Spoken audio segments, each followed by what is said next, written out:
Hi, this time I'm going to do something special. I'm going to do 2 little tutorials in one. Now I'm going to start off with the scar. What can I say?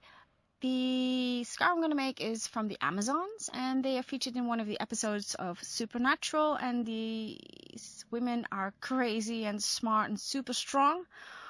They are from a tribe, so I'm going to make the tribe sign.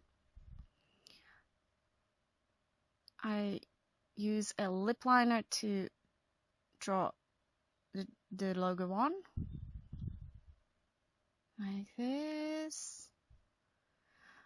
And I'm going to use Makeup's Scars in the color Pinky. I transferred it into a little needle dropper so it can make very thin lines, and I just trace over the drawing. That's it. Well, the mark of the Amazons is originally burnt into a female, but I decided to carve it into the skin with an arrowhead. I think that's way cooler.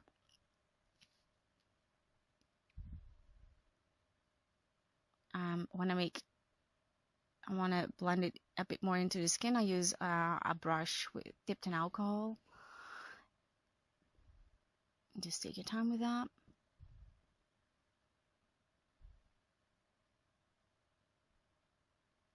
So, when the scar gel is in contact with your skin, it will harden, and after it hardens, I'm going to use the setting powder from Meron to remove the shine.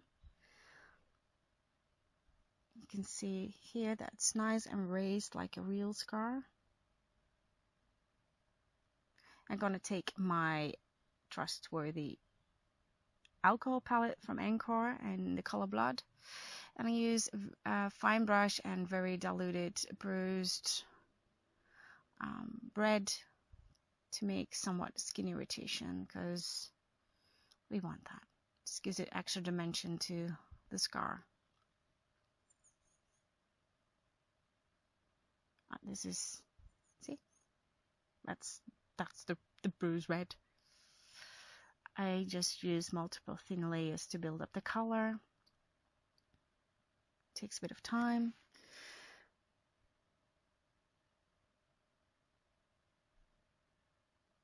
Like this. It's a very fast look.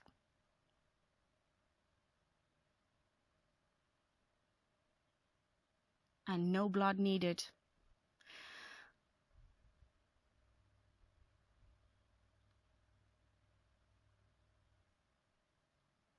Okay, just building it up. And there you have it, a nice little raised scar. And that is part 1. Let's go on to part 2. Well, this contains a little bit of blood, so if you don't like blood, then you should zap away. Oops, sorry. Again, I start off with sketching out the mark of the Amazons, and this time I'm going to use the sculpt gel. Just mixing parts A and B this time, no C. I smeared it on over the mark. Now I'm going to blend in the edges while it hardens a bit. Just a brush dipped in alcohol, just blending it into the skin. I had to wait a little before I cut into the wound, to make the wound. When it's hardened a bit, I take my spatula, like I'm doing now, and trace over the sketch again.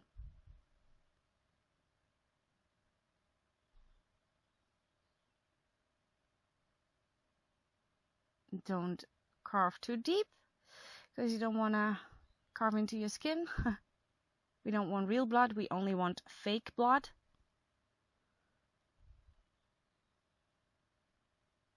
Like this. And then a bit more blending. Voila. Now let it set completely, and after it's set, I will use the setting powder of Meron to remove the shine. there. Of course, I'm going to take my blood palette and I use a plucked sponge and build up the color using the, of course, the bruise red, the bruise purple, blues.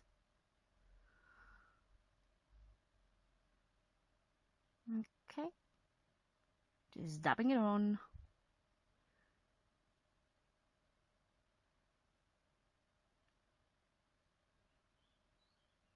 Voila.